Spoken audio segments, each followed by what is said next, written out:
Mother, tell your children not to walk my way. Tell your children not to hear my words, what they mean, what they say. Mother. Hello all, and we are back. We got Sean has joined us tonight. It's funny because Saturday I was thinking about what the hell we were going to talk about, and then in the last 2 days, like so much shit has happened. all sorts of stuff. Like we were digging to get stuff to like talk about, and then then the last 3 days happened. But we're going to talk about a varying degree of things, but we'll start on a somewhat high note. We'll start with the AEW pay-per-view that was 2 weeks ago now, with WrestleDream, and I think more than just going over the pay-per-view, I think we should probably just talk about that. It seems like maybe it's a start of something new. Maybe don't want to get ahead of ourselves. They do this and then they just revert right back to where they were before. So we'll see. Jimmy Jacobs, of course, I think right before the show, or left. What? He left. Good. He left, and then it was announced that there would be booking changes, that Tony Khan would use this for booking changes, and the show was definitely, I wouldn't say it was completely like a 180 from what we've gotten the last probably year, or even on the pay-per-views, but it was different. It did feel a bit more like the older pay-per-views, and the fact that it wasn't a lot of the same stuff over and over and over and over and over again on the pay-per-view, so that was good. But anyways, what are your guys' thoughts, the pay-per-view, and then kind of everything after? We're actually getting matches announced like weeks in advance now for the TV, so that's good too. So I thought it was a really good pay-per-view. Excellent pay-per-view. Enjoyed literally every match. I don't think that this show had the lull that you'll get with a lot of AEW pay-per-views, where like, towards like the, I don't know, 7th, 8th match or something like that, just start to kind of lose energy before the main event. But I didn't think this show had that at all. I thought it was pretty strong throughout. I thought even the worst match on the show was pretty good.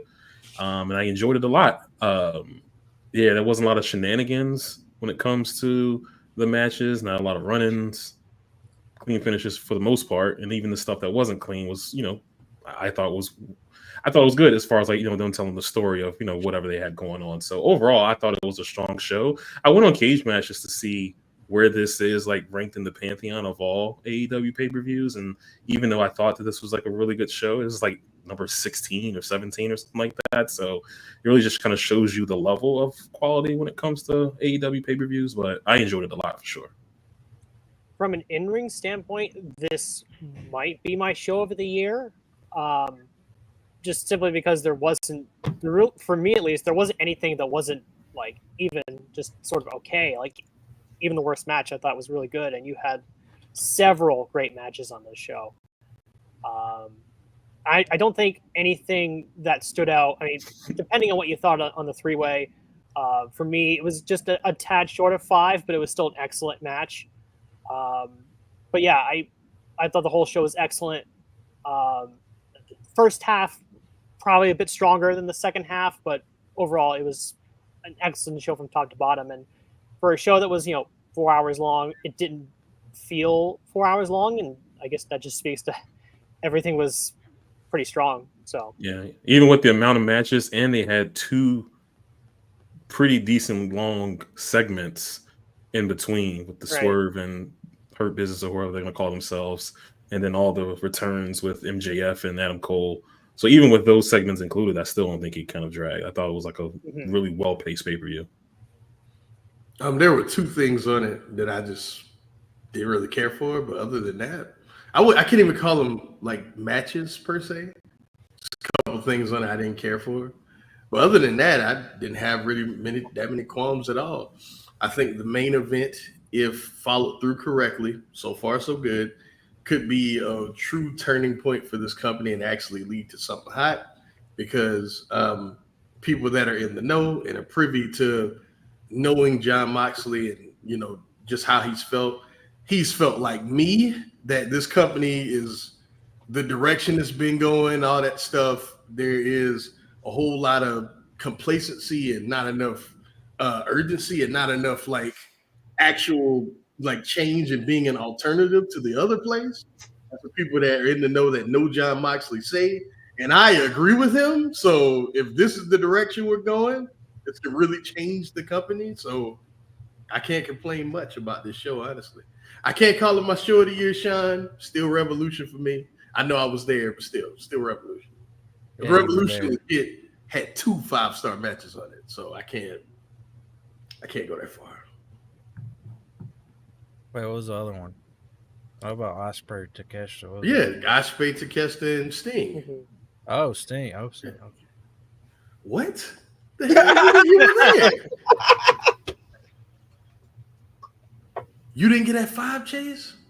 Some people gave Danielson and Kingston. Look, I did, but I know that's from my own personal bias. I know that, but yeah. I thought it was an excellent show. It's probably just like number of 4-star matches. This might be the highest on an AEW pay-per-view ever. But that's like a geek barometer. It was really fly. That's good, Chase.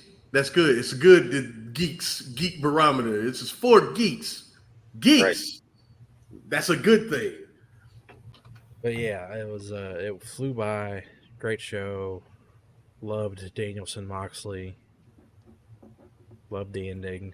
Spoiler, that was my favorite match on the show. I think that's most people. I think that would be most people that like matches like we like. That's probably their favorite match of the show. Though I do have a question because I know I have the 3-way I have in my mind a certain thing. Excited about this. We might get into some fights about that one. So go ahead. No. Here's the thing. I do think that was a 5-star match because that is probably the best 3-way I have ever seen, and I do think it eclipsed AJ and Joe. Man! I watched it. I watched it a couple days after this pay-per-view. I did too. It's on YouTube, so you can watch it. Yeah. I did too, man. I don't know, man. Like that match is still like. I mean, it's still like it holds up. But and then truth be told, I didn't even really love that 3-way as much as everyone else did. Like I had my real issues with it. It got to a point where, and God, this is gonna sound like all those people online, but legit, it felt like they were just doing shit at one point. Cool shit, but they were just doing shit at one. Like I still don't understand. Well, we got to get there. I don't want to spoil it. Let's get there. No. Go. We're not gonna go through the whole pay-per-view. So we're not gonna go through the whole. No. Okay. All right. Again, great match. Don't get me wrong. And I had my issues with how we got to it, and I still have my issues with it being a 3-way because I agree with you. But at this point, because they still pin, like, you could have did that segment without it being a 3-way. What would be the harm in Ospreay and fucking Ricochet having a match and Ricochet losing to Ospreay, and then Takeshita challenges Will, and you do that same finish, and the same thing can be accomplished without shoehorning in Ricochet. And then I'm gonna be upset if Ricochet just beats him at the next fucking pay-per-view, because you could have just did what I said the whole time, which is Okada and fucking Takeshita, because it would help both people. I'm just saying. So we'll see. But that bothered me because you still just pinned Will Ospreay. You could have just did it without. All right, man. But whatever. But again, I did like the match. I thought it was great. I just didn't like it as much as a lot of other people I've seen. Like 5, I ain't go 5, but I can see why people did. I'm just on. If you go in, you're going, okay, where do you rank it against the TNA match? Where that's my thing. I think it was the next level above that TNA match. I think this is the one that people should be looking at when they're talking about how you do a three-way and how you do a three-way right. This is, to me, that. So that's why I would say that. I will say this though. That match, this match, the Unbreakable three-way, and Redacted are the only three I will listen to the argument for. That's it. No other one. That's it. I haven't watched Redacted in a very long time. That match is fantastic. I watched that because of this. I watched that because of this. So it's go back fantastic, and watch it just man. to see. But yeah, I mean this match was awesome. I enjoyed it a lot. Yeah, for me, I think I would have gone 5 on it if it didn't have that one botch spot where they tried to. I guess they were trying to do a Rana into a Rana, which that was weird. It's like everything came to a halt because and that was the part where I was like, they're just doing stuff. That whole sequence is we're just trying to do things that look cool. I don't mind that personally. I like when people do stuff like that. It's part of the reason why I sort of liked that MJF Jay White match last year, because MJF was just like doing like crazy shit that he had no business doing, but he was doing it. And I was having a good time. But and then if it had a clean finish and there was no interference at the end, that was the other thing for me. Though I do understand and I totally agree with the fact that the finish made sense and it worked as the only like heel thing on the show and progressing Kyle Fletcher's story and all that. So yeah. Also, because we're talking about the show, I just want to talk about Willow and Mariah May. Good God, Mariah May needed this. Like, holy shit, she needed this because, man, I know I talk a lot of shit about Mercedes and well-deserved, and honestly, aren't you glad she wasn't on this show? Just throwing it out there. But with this, Mariah was like becoming that, where like the live crowd didn't give a fuck about her, they didn't give a fuck about her promos, didn't give a fuck about her matches. And she needed something like this so bad because it was becoming like a dud this whole reign. So I'm glad they were able to go out there and do that. And I don't need to talk about Jay White. Y'all know he's great. I don't need to do that. But yeah. That was a great opener as well. Yes. Even the stuff I wasn't looking forward to, I was, Shibata and Jack Perry, it was way better than what I won't say way better, but it's definitely better than what I assumed it was going to be. It felt a little bit more like old Shibata, even though it wasn't like 2016, 2017 Shibata, but still you got like a little bit of old energy from him with that Jack Perry match. I thought the worst match was probably the Young Bucks and Private Party, just because I didn't really care about the story that they did for Private Party, even though I liked that little video they did with Amazing Red beforehand. I thought that was pretty Man, neat. Imagine if they were winning coming into this. Like, imagine if they had like momentum and then this match happens. That story would have worked a lot better had they been on the old pay-per-view schedule where they were still doing like 4 or 5 a year. Because you could have done everything they did with the BCC, and then if the next pay-per-view after Grand Slam wasn't until Full Gear, then you could have had, a month, 6 weeks, 7 weeks to at least give them wins and build them back up. Whereas this one, it was just, it seems like they're teasing them for like a rematch for Full Gear. So could have just honestly just had them win some matches and then do the first match here. Mm-hmm.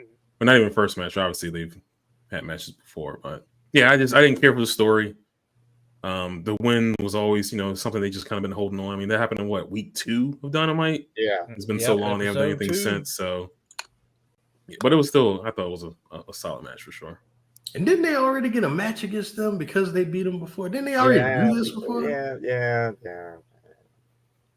All right. They bring up that match the way Al Bundy brings up those 4 touchdowns he scored in high school. That's how they bring up this fucking all the time when they need it. By the way, remember, like they bring up Miz promo against Bryan Danielson, like he ain't done that. Yeah. They pull that out their back pocket when they need it. Yeah. All right. So, what do you guys say? You guys think that what do you guys think of what has happened going forward? Do you think we've seen a definite change, a moderate change, and like the booking, or do you think it's still too early to really tell? Who wants we to had go a first? we had a match announced in advance for Rampage. The show that's going away. Rampage. Yep, we've got. When was the last time that happened? I don't know. Is it with the Wow. booking, or again? I brought this up a couple weeks ago. Is it because Tony doesn't have to focus on this TV deal? You know, he's still got other deals, but like this Right. big deal that he had to do, he's done. Like that's completed. So now he can get his eye back on the ball when it comes to what is It's being possibly produced, that. what is being promoted on his shows. Maybe. I don't think maybe. Jimmy Jacobs doesn't seem like No, like I don't the think. end all I be think all, like the change of the company. no, I don't think that's it at all. I think it's probably a combination of a lot of things. I think it's Jimmy Jacobs leaving. I think it's him looking around and going, "This isn't working." Like you said, he's not focusing on like getting the TV deal done. So plus the 5,000 other things he's doing at the same time. So I think it's a lot of that. So, but we'll see. We'll see. I want to give it at least 2 pay-per-view cycles before I'm like, okay, maybe there's a real change because. And they're also going out of their Go way ahead, to Sean. air those commercials for the future shows. Yeah, Like that's I don't think that's something that's like going to instantly change ticket sales, but like it's a small thing that probably doesn't cost you anything, and if you do it, you know, consistently for a couple months, I'm sure it'll help somewhat. especially if you start announcing talent and the talent is actually there. Mm-hmm. That'll be a big thing too, because then people are like, okay, now I have faith that I can at least go see these people. So Mm-hmm. Yeah, I'm glad things seem more organized, seem more planned. I'm glad that they definitely have a plan going into each pay-per-view cycle. I have my qualms about the tone of the show, but that's American TV wrestling. I'll let it slide. So, you know, I'll deal with it, man. It's you know, it's better than just them doing random shit every week. So I'll say that. I'm locked in for all the Moxley stuff, and then the tone of that, and then like everything else, I still just kind of grab good matches. That's what I do with this company. Are you into what's potential with Swerve and MVP's group? It's too early to tell for me. I tell you what, the segment on that pay-per-view, I would have liked it more on Dynamite. He came out there and was like, I'm just going to do what I've always been doing. Just do this on Dynamite. Especially if Lashley wasn't there. Why couldn't you just do this shit? I know it's his hometown, fine, whatever, but couldn't you just do that shit on Dynamite? That was a Dynamite segment, man. Really was. Hell, goddamn, I lost my thought. But yeah, if they would have did it on Dynamite, I would have liked it more. I like the segment. I like the again the segment with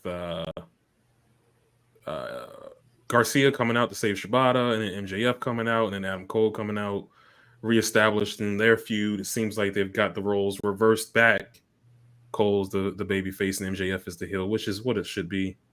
I thought that they killed this off for a while, but it seems like they're going to go back to it.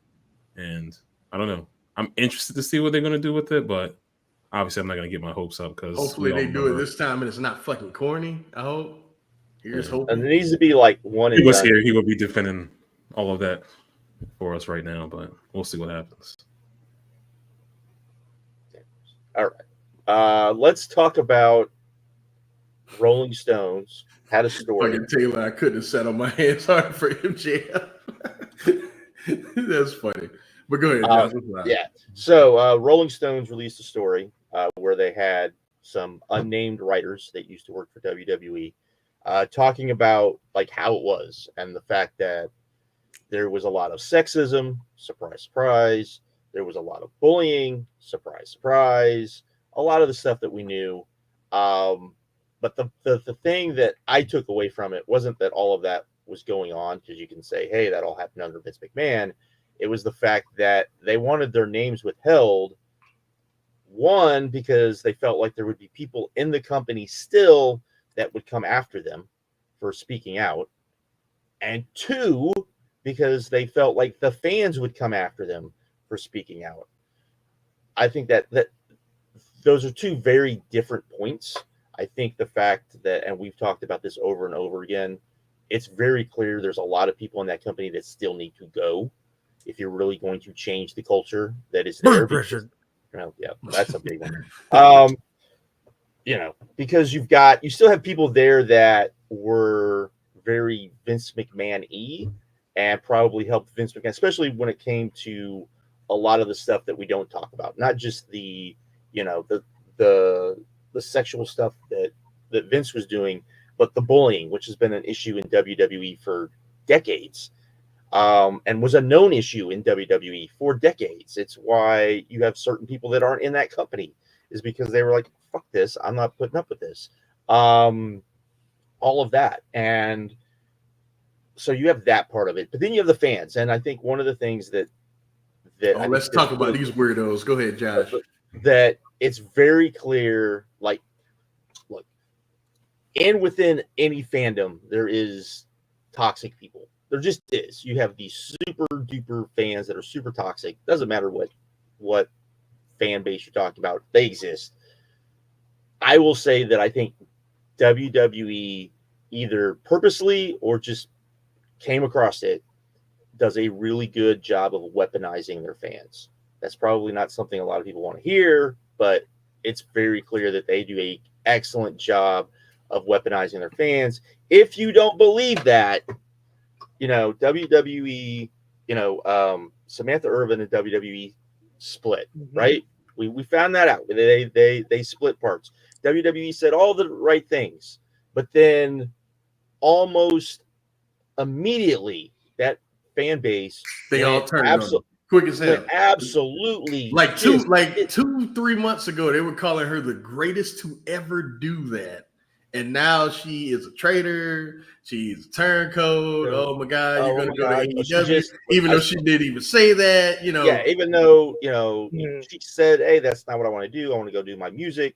And then I saw people saying, oh, well, you know, she got a name from WWE and now she's leaving after. I saw stuff like that. I saw all sorts of just crazy, like, what are we doing?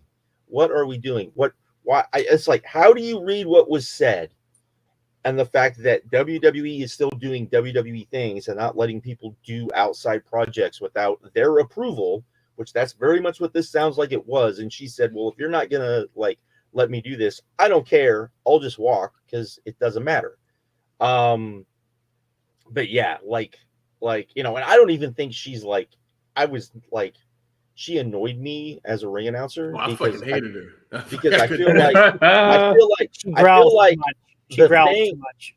They all do. Like anytime you hear any of them, it's very much like they're trying to do Lenny Hart. It's the house style. Yeah, but it sounds like they're trying to do Lenny Hart. The fake crying and all that shit. Nah, didn't like her. Like they're trying to do Lenny Hart from Pride, and none of them are her. Like none of them can do what she like all of these people that freak out about, oh, I love the way that WWE does this. I'm like, if Lenny Hart did a WWE show, you guys would like, I don't even know. Who is this woman? Honestly, I feel like they're more intimidating like Stephanie's growling, and she was just imitating Vince's growling. So I think it just all goes back to Vince, I think. Maybe. It's just they're just trying to do that Vince growl. Weird. Which just sounds bad. But yeah, I think it's really weird. I think and lo and behold, that was and how many places are really going to talk about what we're talking about right now? Almost none.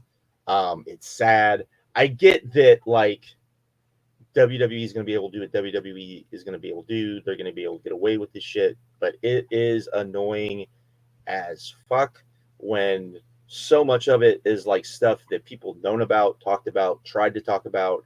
People are told, oh, there's no evidence of that. There's no this, there's no that. And then we get it, and people are just like, who cares?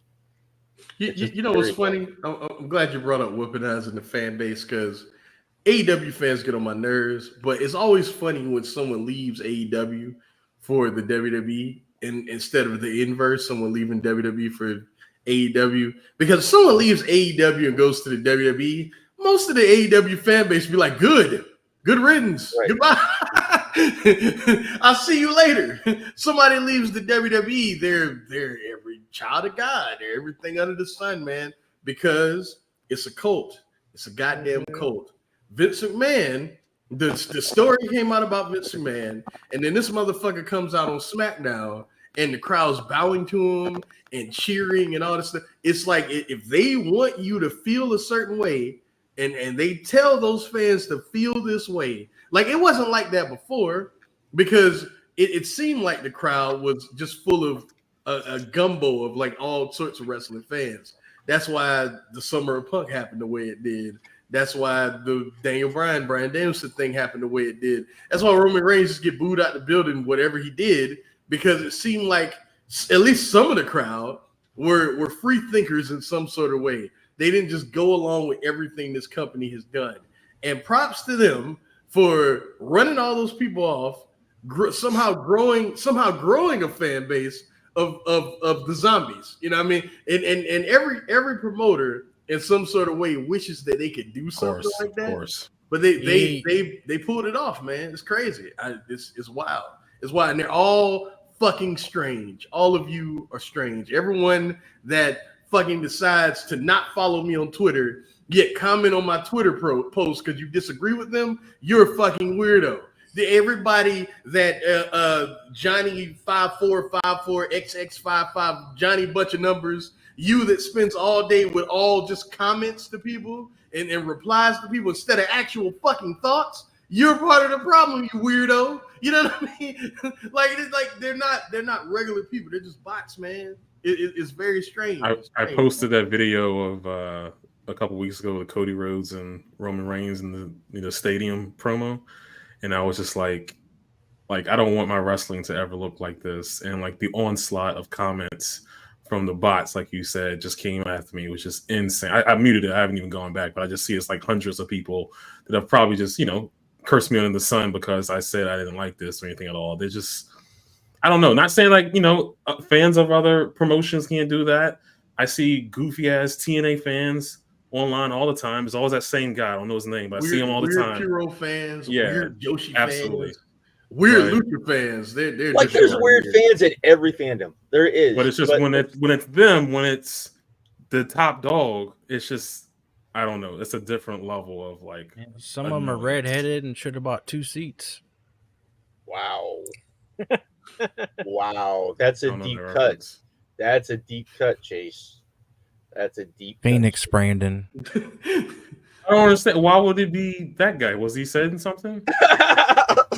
You just hate on that guy for no reason. Hate on that dude for no reason, man. He stunk. Hey, man. It is what it is. Wash your ass.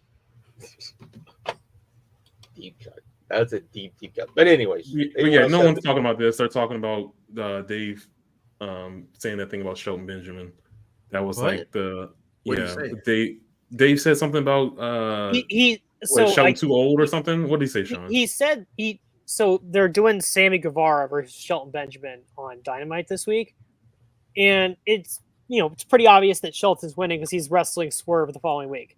And Dave basically made the comparing it to when in the early part of the Hogan era in TNA, Christopher Daniels basically jobbed out to Val Venus, which it doesn't. That was crazy. I remember that. Which doesn't work in this example, really, because it's not like Sammy came off of main eventing pay-per-views right before that, which Daniels did in that case. And, as great as Sammy Guevara is, and even though he is a younger talent, like he's not Christopher Daniels. No. Yeah, he's not at that level that Daniels was at that point. He wasn't in the main event slot.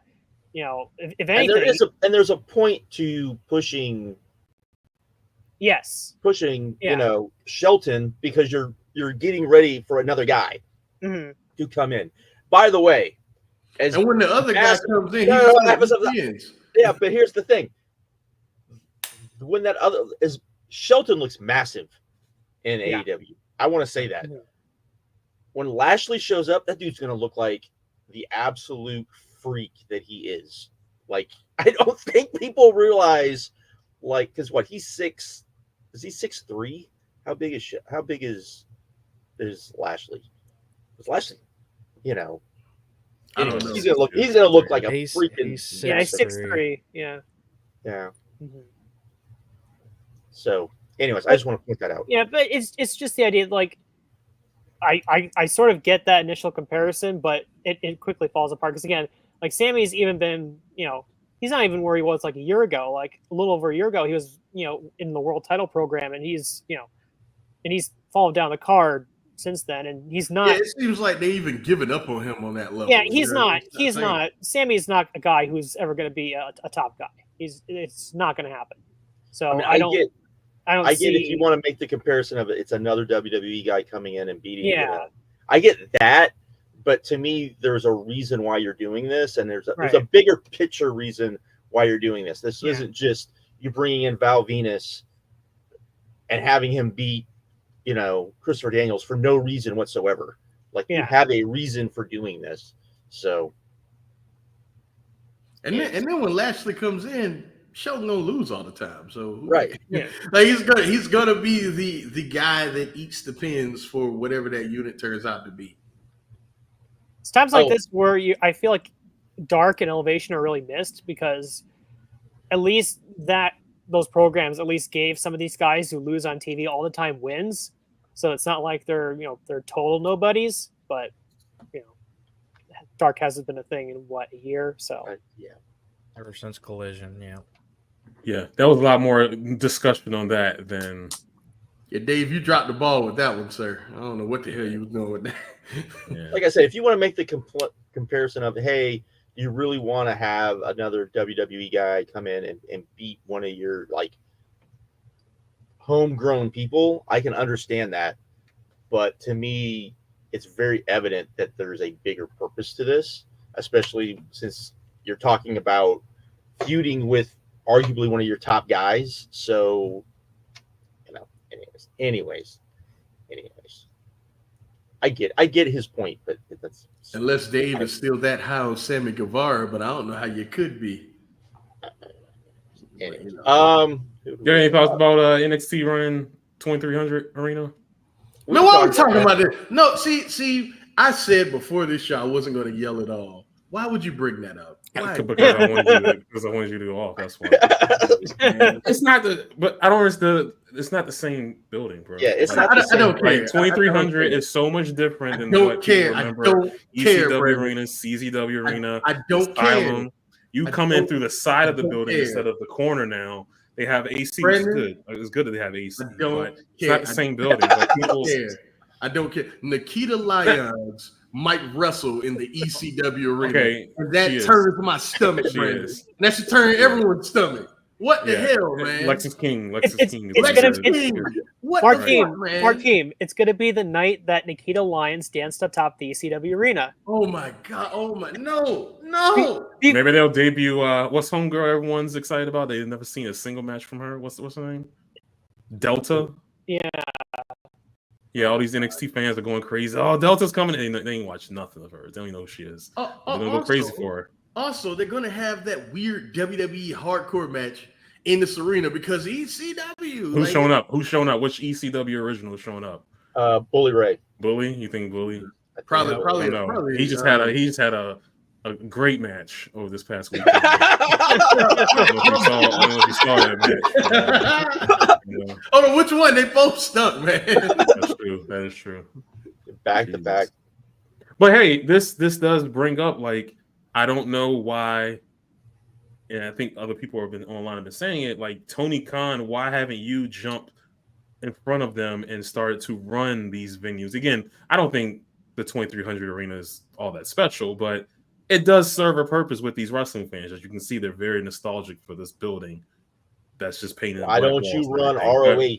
Why don't you run ROH at that building? Why don't you run ROH at Hammerstein? Why don't you Agree. And now in the GCW going back to Hammerstein before you had a chance to get there. How we feel about it? We're gonna talk about that, or what's the deal with that? Give me a card. Or don't even give me a card. Just tell me who's gonna actually be on the show. Oh, I know what one match you're probably gonna get. It's gonna be Alley Catch versus Effie, probably. Yeah. And like, here's the thing. That's fine. That's for fine. That fan base, cool. But I don't think it's gonna pack it. I don't think they're gonna sell it out the way they did before. Because a lot of people were trying GCW because it was the hottest thing online that wasn't one of the big two companies. And then so many people bought that show and so many people got burned that it will not do nearly the business it did before. Are they gonna do this one on pay-per-view again? Or are they what you mean? I would do just Triller. I What? would do just Triller. Yeah, they're probably. I mean, that's what I would Oh, do. I see what you're saying. Like a traditional pay-per-view. Pay-per-view, because that Jeff was Jarrett's not the gonna other help big with that. thing, is they were doing. Yeah. It was going to be it was traditional pay-per-view. It was all of that stuff. And I was there. I was at that show. Oh God, And- you were oh Jesus. And I mean, there was good stuff on the show, but the problem is Yeah. that the bad stuff outweighed the good stuff. If And there wasn't a What botch, good stuff? if Tell there me wasn't that. a There was botch, that Lucha 3-way. Okay. There was well, the, it was a 6-man, and if there was a big botch like right near the end of the match, right. and if they had pulled, I think it was Gringo Loco and somebody else, if they had pulled that spot off, I would have gone 5 stars on that match. It was that good. Okay, what else is on that show? And then there's that Jeff there's Jarrett that, versus Effie. Like, come Yeah, on, we gonna man. rush, man. Come on, There was- man. No. There's that. There's the ladder match scramble. where The scramble. yeah. The scramble was pretty like fun. Like it was fun. I wouldn't call it, but then everything else was The Briscoes getting pissed off at Nick Gage's long ass entrance. yes. the match went Yeah, that match in, was like 3 5 minutes, right? right. Yeah. Yeah. But that's the other thing is you want But that's what is people like came the to see, GCW fans complain that that show wasn't a true GCW show. Okay, so then give us a big time GCW show and give us two. That pissed me give- off because give us the next two- week they put on a great show. I'm like, why did you do that in Hammerstein with all these people? Oh, see, I said I wasn't gonna yell. See, see, that's the thing, man. That's what pisses me off. Like, are you about going to it, give us man. like two really big? Because they should do this. Two really big time death matches. Like well, they can't Like because of New York, right? I mean, you can because you that can New York show, the hardcore it first up, one though. didn't have any. Like it had that ladder match and it had a couple hardcore matches, but nothing was I would even consider a death match on that show. maybe You can get close to the edge, though. You can get you close can to it. just Doesn't maybe have you to don't. necessarily be like a death match per se, but you can get close to it. You can do some stuff. I don't But think they can do like what could they possibly book that would make that's what I mean. I mean, anyone care, though? like you would have to spend money and bring people over from Japan and like have something. Don't you dare say Yu Kasai. Don't you dare. Did I say that? Did I say that? No. And I'll just say, so I think the tickets have been on sale for a couple days now. There is plenty available. Well, like Plenty available. that- They're I gonna mean, have to have a card with this one. Like the building's not gonna sell. Yeah. This show. Yeah. Well, I think when they put it on sale, and again, this is probably just because it was the first time, but I'm pretty sure it sold out relatively quickly the first time. Oh yeah, people were when they announced that they were going to do it. People got excited because it was like good for. Like I remember, I think all of us were kind of like, we're not GCW fans, but good for them for trying this. Good Hell, for them. I fucking had a live Twitter thingamabob where I was talking about how they should be commended, and this is the most people ever be in Hammerstein Ballroom, and props to them. I said we should all support this show. That's what I said. Right. Right. I mean, Boy, I wish I could have that back. Jesus. but I think that I don't know. They need to have, and I'm just going to say this: they got to have somebody other than Joey book this show, because you cannot have this. Cannot be. That's the other thing.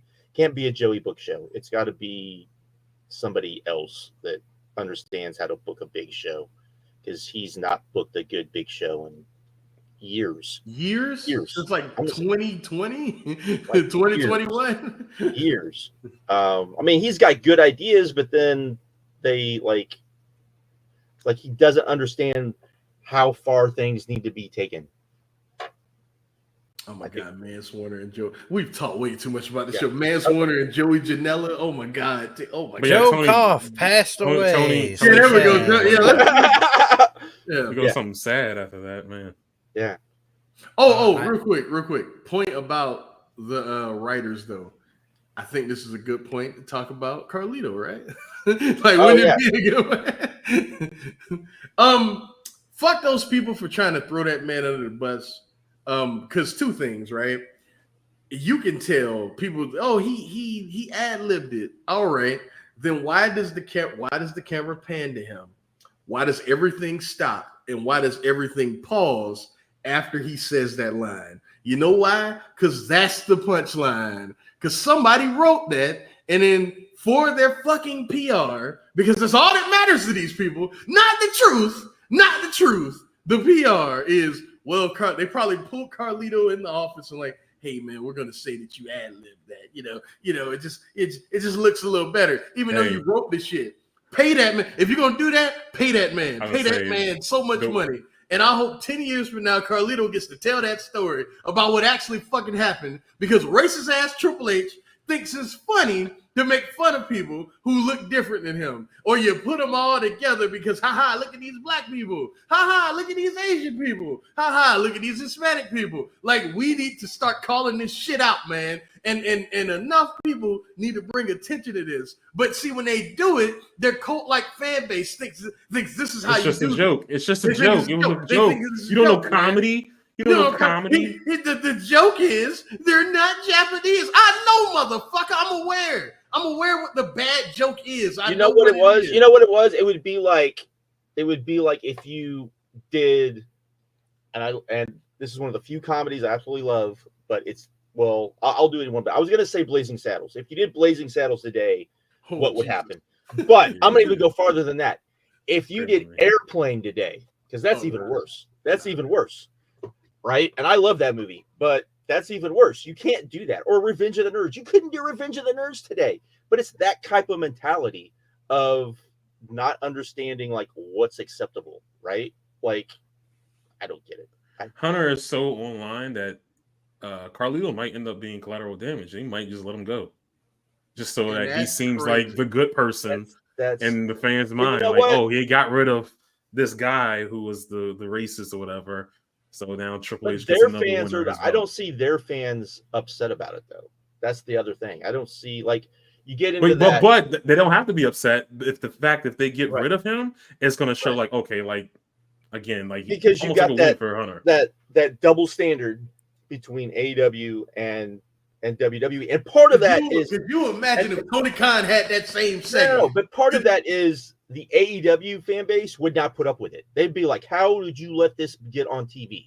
Like this was a tape segment. How did you even let this get on TV?" And they would have burned him alive because you saw what happened with Max Caster. They did it with him. So. Right. It's because they expect better. With WWE, everyone expects like the bottom worst. And I'm sorry, you need to judge them both on the same level of. If you get mad at AEW for doing it, then you gotta get mad at WWE for doing it, and vice versa, because there are some things people, get mad at WWE for that they let AEW slide for sometimes.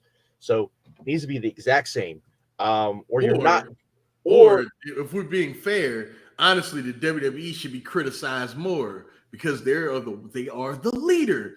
They are the leader, man. It's just how it goes. It's how it goes. That's how it's supposed to. That's how it goes with anything. That's how it goes with anything, man. But I hate that place. I hate that place, man. Like I hate. There's not many things in life that I hate. WWE is one of them. This is why I secretly hope that MVP is allowed to just do shit that I think I have followed him on Twitter for pretty much I got on Twitter. And if you followed him for any length of time, you know what kind of guy he is. You know the kind of things he thinks. I absolutely believe that he sees whatever they're going to do in AEW as a chance to do a lot of things that are going to probably be eye-opening to a lot to if you like Swerve, if you like Swerve, you might not like MVP. Because we said Nana was checking his job, and I was like, okay, all right, here we go. Yep. Like I think we're gonna go there. I think he's gonna be like, people can hate me, but this is stuff that probably needs to be said in an open, to further a debate or discussion on things that I think he's going to go there. Maybe they won't. Maybe they won't go there. But if you've heard me talk about this on the Discord, you kind of know what I'm talking about. So, do you think that he's going to end up doing one of those post-show pressers at any point? Oh, I feel like he might get those kind of. I you know what? I never even thought about that. That would be. I mean, the thing is he is very well spoken, and he's very well like. And if you get him just being able to go off, like I'm fully expecting them to go off on the fact of like him mad that you know of his past versus like Swerve's past, and him being like, I had to do all of these things, and I had to be, this person I didn't want to be. Like, I almost wonder if we're gonna get a thing where he just like takes off his shirt and you see the tattoo that we've never been able to see on WWE TV. I wonder if we're gonna have that happen. Like, I doubt it, but I'm just saying, I'm wondering if we're I'm wondering if we're gonna like that. To me, would be the far like if that happens, that would be all.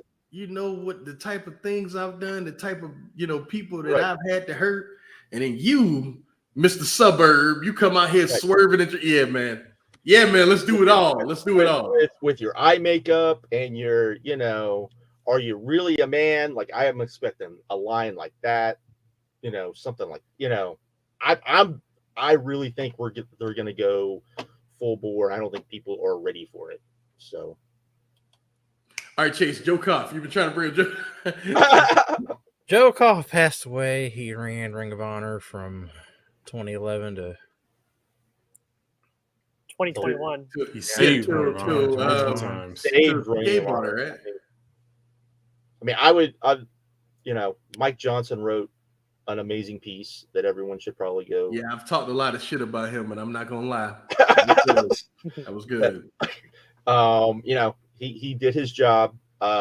Very good piece talking about like him, how he saved. And the thing is him saving Ring of Honor probably has a lot to do with why we have AEW in a lot of ways. Very much. Very much. I mean, he's the one that helped the Bucks and Cody put on, All In. Without him saving Ring of Honor, do the Bucks and Cody have that platform and Kenny have the platform that they had, all of that stuff. So it's really sad. But apparently he was a, longtime fan, all of those things. And the weirdest thing about that I did not know was how much, and it makes even more sense. I'm not defending him, but if you read that article, it makes more sense of why Jim Cornette is the way he is when it comes to like the Bucks and Omega and all of that, because it makes a lot. It makes, not defending it, but it makes more sense. But I get it. Look, I've always understood it. It's just the way he goes about it. Right. I've always with Jim Cornette, in terms of how he actually feels, I will never criticize that because I know he hates Kenny Omega. He hates the Young Bucks. It's people like Eric Bischoff and them that I hate. But yeah, I get what you're saying. But about Joe Koff, I think without him, modern wrestling in general might not even look the way that it does. Like it might just be the only show in town here would probably just be the WWE. Like if you really think about it, that actually matters. You know what I mean? You might get like that indie version of NXT. That might be the only thing you really get. The only thing, because think about it this way. Even like New Japan's popularity in the United States is owed to not Kenny Omega like people think. It's really the Young Bucks, man. And me and Josh will talk about that a little later, but it's really owed to them. And without like their platform they had in Ring of Honor, thanks to Joe Koff, I don't think we get the New Japan boom quite the way that we did over here. You know what I mean? So yeah, man, like we owe this dude, this guy, like, just in terms of pro wrestling history, is one of the most important figures we've ever had. You know what I mean? And I'll talk about that a little more. In a very in the background kind of way, even though he was the kind of the figurehead for Ring of Honor in a lot of ways, but he still was in the background. He was still maybe more of what Tony Khan should be, but he didn't back down from WWE on 2 occasions. First suing them for tampering with the talent, and then suing them for the MSG date. Right. which I fucking respect. I pump my fist over. Let's go, Joe. Fuck these niggas, man. I was so on his side. Let's go.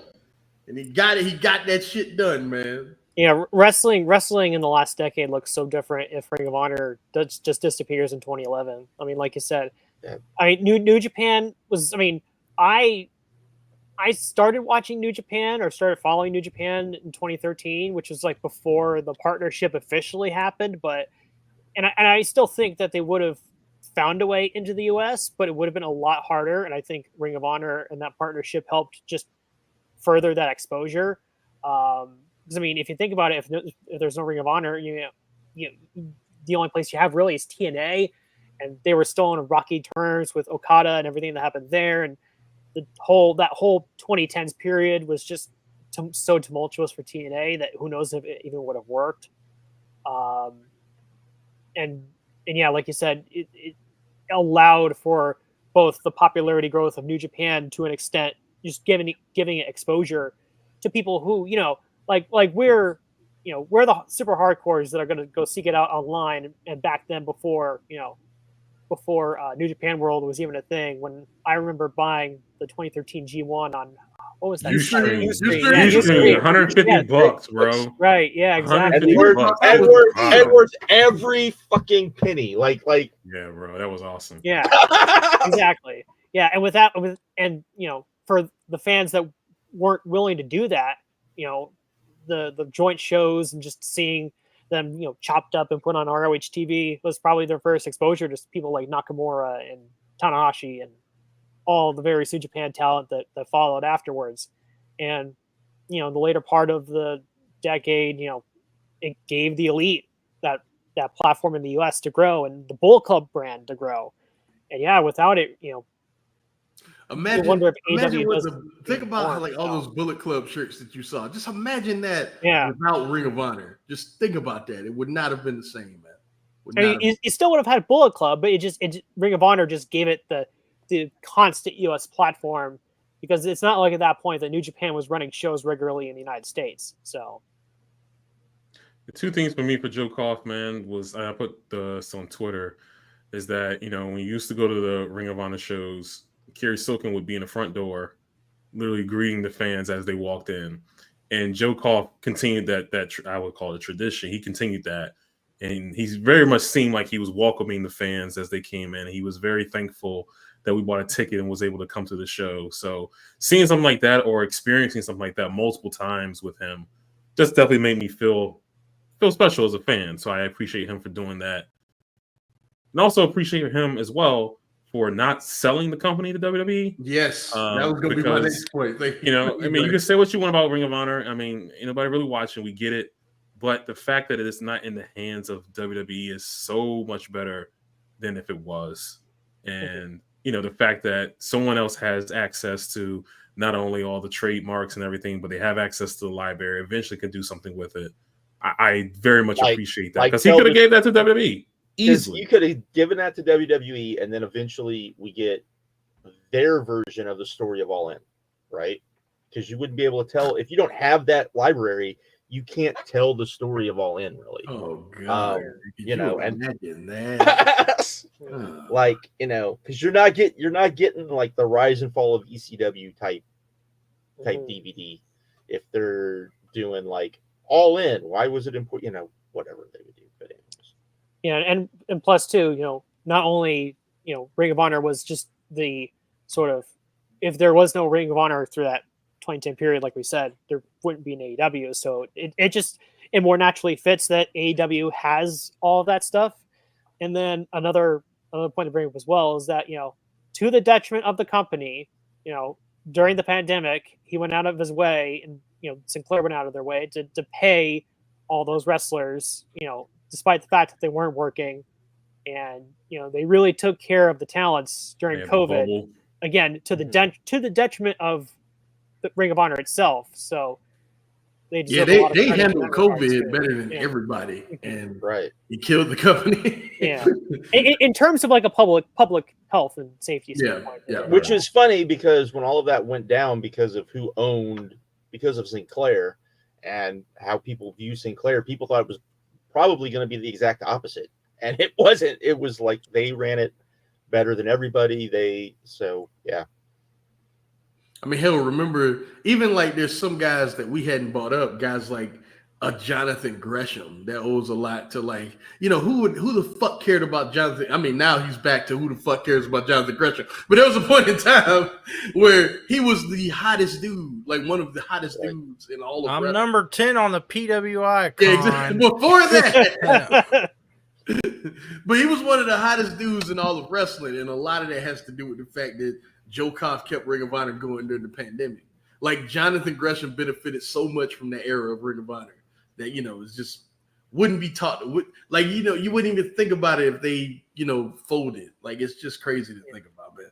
So many things that he is connected to is kind of wild, like a butterfly. Most people on there: Jay White, Ospreay, Punishment Martinez. Hell yeah, like all these stars in the industry, man. Like all these. I mean, guys Graham. I mean, that's been the story of Ring of Honor forever. But the fact that under his umbrella, I mean, it's a big deal.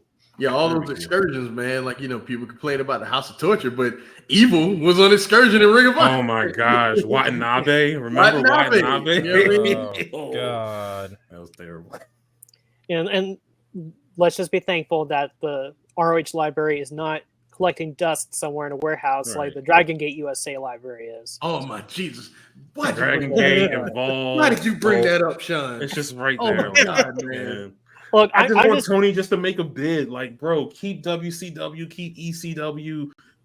Give me the rest. Like, you're not doing nothing with it, man.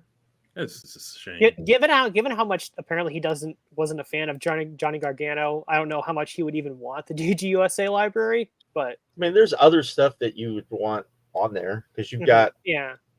I mean, Moxley, Danielson, you don't want to see Kamikaze USA old tapes? Yeah, but Danielson's run when he came back to the Indies. Like, you know what I'm saying? Mercury Rising, the first show. Like, that's a historical show. You know what I mean? That was the first time that really Dragon Gate tried their hand here in the United States. You know what I mean? It's a company still Which show is that? That's the first one. That's the very first pay-per-view. Open the historic gate. That's the one I made fun of for the boring ass video, boring ass video packages. Yeah. Well, I mean, there is that, yeah. Which is the one we went to? That was the second Mercury Rising y'all went to, right? What did Phoenix? I don't know. Phoenix, I don't know. We went to a bunch. We went to Atlanta show. Yeah, we went to the Atlanta show. The Atlanta show was pretty good. Yeah, that was good. That Phoenix show was hell. That Phoenix show was not good. That Phoenix show was not good. But yeah, I would love to be able to watch all the shows again, man. All right, so y'all with all of the redacted talent that is on those shows. Yeah, it's true. Oh man, just a little bit. Okay, so y'all all watched King of Pro Wrestling? Yes, I saw it. I think the three of them did. I have not had a chance to see it. I thought it was a great show. I thought that other than the House of Torture section of the show, it was a lot of fun. And even that stuff didn't overstay its welcome. It was fine. And I thought it was really effective because I know we're going to talk about Tanahashi. But after, he announced his retirement, they jump him. And then the crowd is just like fucking pissed. Like, look, man, I say it all the time on this show. It fucking works, man. I cannot sit here and say, "Oh, this isn't working" when this crowd is losing their mind. I can't. Like, I'm a realist, man. Like, when it's people not for us. It's just not for us, bro. It's just that simple. Like, I'm not gonna be a hater though. You know what I'm saying?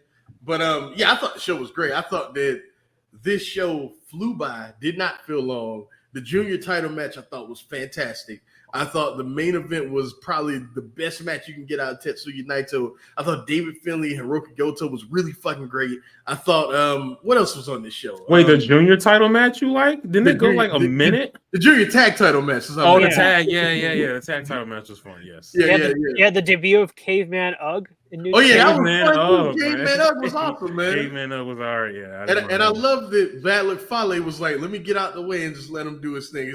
He took like one bump against a guardrail the entire match. And he just stood and just let him wrestle, which was the way to go because nobody would. I didn't see the first Hiromu and Mystical match. I heard it was okay. Yeah, I didn't really care for this match that was on the show. Yeah, I thought it was a little disappointing. The opener was kind of disappointing, right? I don't think they have good chemistry, man. I don't think like it was fine, but I don't think they have good chemistry. It's just something you would probably think a lot of Hiromu trying to do like crazy ass shit and Mystico being like, we ain't doing crazy ass shit. It's probably a lot of that, I would think. Maybe. I don't know because they did like a the chain wrestling. You get it, and they just seemed like off. Like one was ahead of the other. Then the finishing sequence, that submission that Hiromu's been using, took them so long to lock it in. It was just it just doesn't work. But they're gonna do a match in Mexico, and it's gonna sell out Arena Mexico, and Hiromu's gonna get his hair cut. That's what it's just we can see it coming. So they're gonna do a mask versus hair match. Of course, that's coming. That is coming. But yeah, I thought the show was great. I thought Zack Sabre Jr. winning the title was super effective. Like that crowd fucking loved Zack, and it seemed like they wanted it to happen. Which was man, and they hate Shota Umino. They can't stand Shota Umino. But yeah, man, I major thumbs up to New Japan for that show. So who do you think? So who do you think is going to be his opponent at Wrestle Kingdom? I don't think he's going to defend the title at Wrestle Kingdom. I think it's going to be at the joint show. The Wrestle Dynasty? Yeah, whoever Tony Khan doesn't mind having lose, that's who he'll face for the title. Jack Perry. That would work, though, but nah, he's not. It could be the next Danielson match. I mean, that's what I thought, but after that, after the angle, that's where I was at. But then they did that angle. Yeah, I could see them maybe since they did the Umino tease, maybe they try to have Zack defend the title twice on both shows. But I could easily just see them like Markeem said, doing the tag on or doing maybe like a setup tag on the 4th, and then the 5th's the actual title. Well, do they do one more? Even though this would be stupid, do they do one more Tanahashi? No, God, no. Just try one more time. I love Tanahashi, but no. Nah, you know what? They could try, and I think could work. Shota Umino joining Jon Moxley, and then this is how you heat him up. It could work because this might just be what he needs. Just lean into him being a heel. Shoot the arrow. Just lean into him being heel. Might be a good way to do it. Yeah, I think with him is going to be like really what it was with if we're using like New Japan examples like Naito, I guess Nakamura. He's probably going to need that heel run before he becomes the face that New Japan probably wants him to be eventually. Yeah, like his current character is not the final product. You know what I mean? It's not. So yeah, I'm with you, Sean. Yeah. And I actually did watch King of Prowrestling right before the show. I did squeeze it in, and I thought it was a pretty good show. I would say probably the top 2 matches were my favorites on there, and a lot of what was underneath was pretty solid. And the House of Torture stuff was the worst stuff on the show, but I didn't think any of it was like offensive or anything. And the junior title match was incredibly short, which hey, that's totally fine with me. I don't mind that at all. So they had that brawl beforehand. So. Yeah, and the brawl was fine. It wasn't bad. The Master Wato coming out there was like a wet fart though. Like who the fuck wants to see Master Wato at Wrestle Kingdom? But that's maybe the ugliest wrestler in New Japan. I think. Master Wato. Yeah. I've always from the moment he went on Excursion, my feeling was that he should have come back as a masked gimmick, like maybe something new, or make him like Tiger Mask 6 or whatever. Because he's an ugly dude. Let's not kid ourselves. He's ugly. He's got a horrible face, especially for a company that values a lot of good looking guys. Oh yeah, not to steal the. My lady calls it the most fuckable pro wrestling company. Not to steal the name from the Noah stable. Good-looking guys, but yeah. Show my girl some New Japan, see what she thinks. He's ugly. He really is. Yeah, he's weird looking. It's a weird looking guy, man. Hey man, President Ace is retiring. That's Mhm. I mean, I think it's time. Overdue. It's time. Why you got it? Why you have to be? Why are you like that? Just Hey, why he are you said that it. guy? He said it, not me.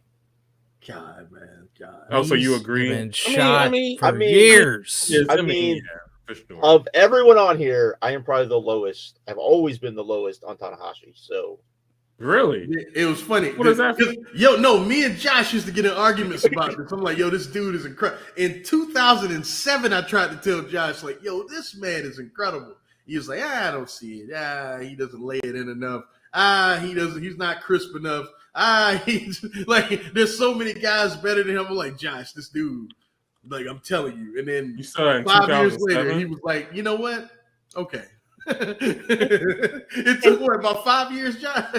probably, yeah. And- Like, and and I was still never as high. Like, I still thought there were better dudes than like Oh, like man. when he got. No, I'm just. Here's the thing. When like when New Japan was at his worst and he was at the top, right? What year was that? What year was That'd have that? been The first time I what, saw Tanahashi was 2008. That TNA show that they did with probably him. just Which might like be Wrestle Kingdom 2000. 2. What 2007 to about Right. Okay. till Okada. Okada and Nakamura, probably that era. Like he was definitely the best guy, but there was just so like I liked Nakamura, but I liked Nakamura just because he was just originally, because people don't remember this, he was just like an ass kicker. Yeah, he was just like an ass kicker. But then he came back from Mexico and was completely different. That's one, yeah. And like I didn't like the face gimmick of Nakamura as much as I like the heel gimmick of him, but that's just a me thing. Oh, no, same, Yeah, bro. I think everyone's like I that. think everybody agree with that. Like Right. That's like Naito as well. Like yeah, like but but Another then guy needs when- to retire. but then like I saw it I'm not gonna say I saw it right away with Okada, because anyone that says that I think is being really stupid. But I would say I think within 6 months you started seeing, wait a minute, there is something here that none of us saw, that and I think to me that's the thing. Like to me, Tanahashi, without Tanahashi, I don't think you get even to that, because people do not remember how bad New Japan was before Tanahashi got stabbed. People don't remember how bad that company was, and how bad where it was, like where that company was just in Japan, as far as where people saw it, all of that. He deserves all the credit for that, I think. Even though I was never super high on him at the time, but that's just, again, that's a me thing. It helped me get into New Japan. Yeah, like hearing Dave talk about him and Dave write about him in 2012, and then I watched my first, again before the Wrestle Kingdom 2 match, and at least in this new era, the first match that I remember was the Suzuki match that he had that year, and it just being completely Suzuki's greatest match in his career. The King of Pro Wrestling match, that is the one that's like, okay, whoa, like I had heard about this guy, and then I had a chance to actually watch him in this match, and it just definitely blown away for sure. So yeah, I can't really speak before that, but at least from that point, I mean, I thought that he was definitely one of the best that I had ever seen, at least. Look, man, I don't know if y'all remember, but there was a point in time, because I'm pretty close to all y'all. Y'all know me. There was a point in time I was like completely like burned out of pro wrestling. All I was really watching was like Dragon Gate and the big New Japan shows. That's all I was watching. But the thing that kept me with this, and I don't know why I was burned out. I don't know. Maybe I just watched too much. But do you remember what was going on in the American landscape in the early 2010s? Are you kidding? Yeah, that's probably the worst. But man, Tanahashi and Okada, more so, honestly, Tanahashi. I was drawn to him. I was drawn to his story, and I was drawn to the fact that he was not selfish. He was like, look, I need a dance partner. And Okada was the guy that he chose.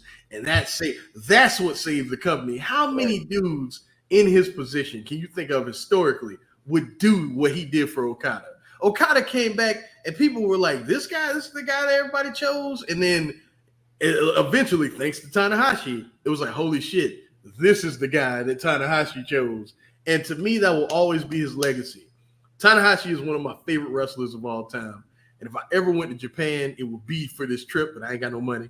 But if I ever went to Japan, it would be to see him off. And just the way I felt when he said that this was the end. And even though Chase, like, yes, he's physically shot. Of course he is. But how many wrestlers we see stick around that are physically shot? Tanahashi's no different. And for him to just hang it up, it's so big to me. My favorite moment as a pro wrestling fan was going to G1 in Dallas, and Tanahashi and Okada just look at each other, and for 2 minutes, the crowd just stands up and gives everybody a standing ovation. I'm sitting next to this guy I don't even know. I don't even know this man. And he's like hugging me. He's like, yeah, New Japan. Like, we're all chanting New Japan. It is the most magical moment I've ever experienced in an arena. Anybody that was there will tell you, just like, it's stuff like that, man, that just when I think about it, makes the hair stand up on my arm. And only Hiroshi Tanahashi has ever provided me something quite like that. Yeah, man. Yeah, man. One of the greatest of all time, regardless of what old Truth Slayer up here will tell you. Yeah, I remember the first time I saw Tanahashi live was at that first War of the Worlds show in New York. I was at the show. Yeah. And one thing that always stuck with me, especially since the years have gone by, is that he was definitely, out of the major New Japan guys that were on that show, he was definitely the least over of the bunch. Because people were really into Nakamura at that time. Didn't he work Mike Bennett on that show? He did. It did not help. Did not help. That didn't help. But you also had, in comparison, you had people like Okada who just looked cool, Nakamura who looked cool, for sure. Liger who was a legend, and then even Kushida, who had already been in Ring of Honor a couple times, and people had already had seen him, and he had already gotten over to an extent, but. It was one of the, and sort of like we were talking about with Markeem and Josh, where I think over time, once people on this side of the world started to see Tanahashi more, I think that appreciation for him grew to the point where he was seen on this and viewed on that same level, at least here in the West, to guys like Okada and Nakamura were at that point. And I think for me, my favorite Tanahashi match that I've seen live, not talking his Japan stuff, just stuff when he's been over here. I still remember seeing that Roderick Strong match, I think in 2015 in the ECW arena. That was a great match. What was that? I think I remember that. That was the 2015 World Awards. Is that the World Awards tour where they had the 2 nights? Yes. Because I was at the show. Yeah, I was at both those shows. Okay, Okay. I only went to the second one, I think. Gotcha. Yeah. But that was a great match. Him and Roddy had an awesome match on that night.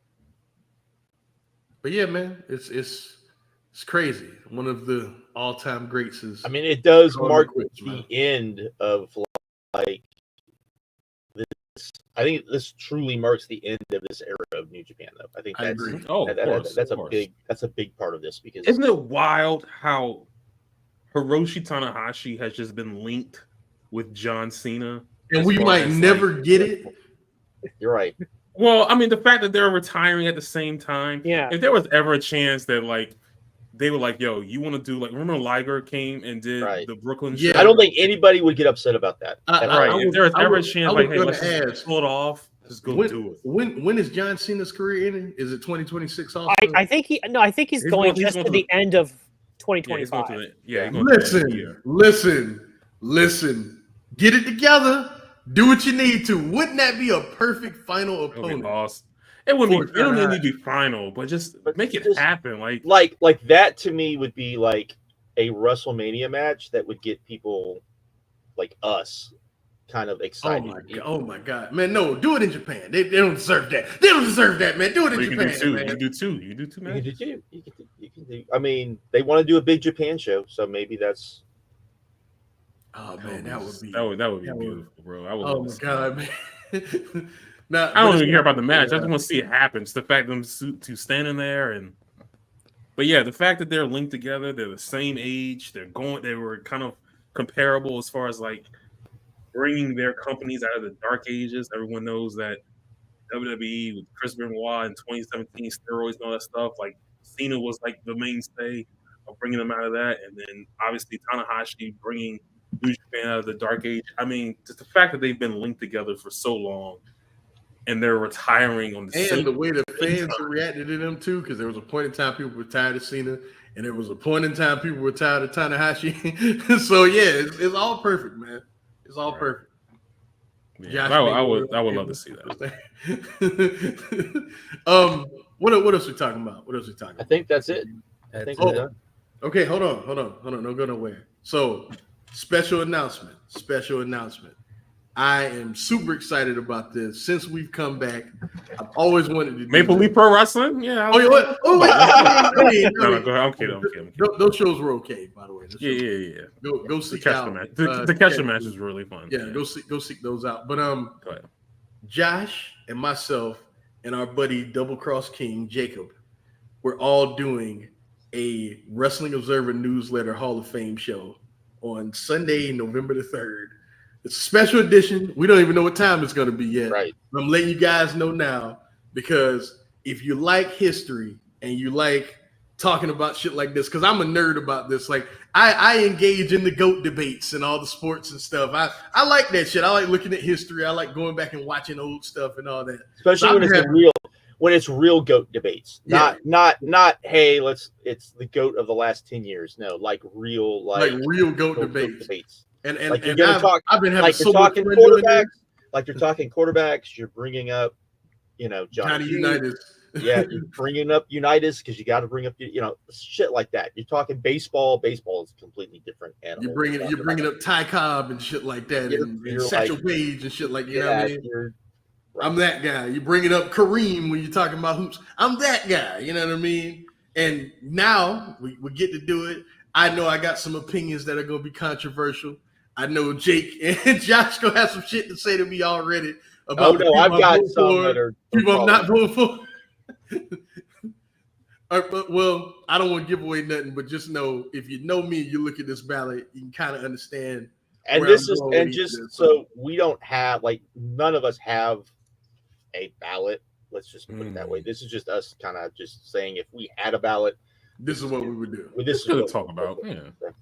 So I'm so excited. I'm so excited. No idea how long this will be. This could go on for long. Then I definitely won't be there. This could go for a long time. Might not. We'll see.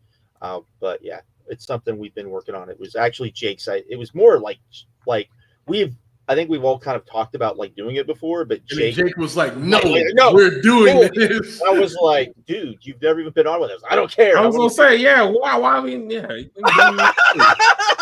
You must do a special show. All right, cool. I'm gonna tune in. So check it out.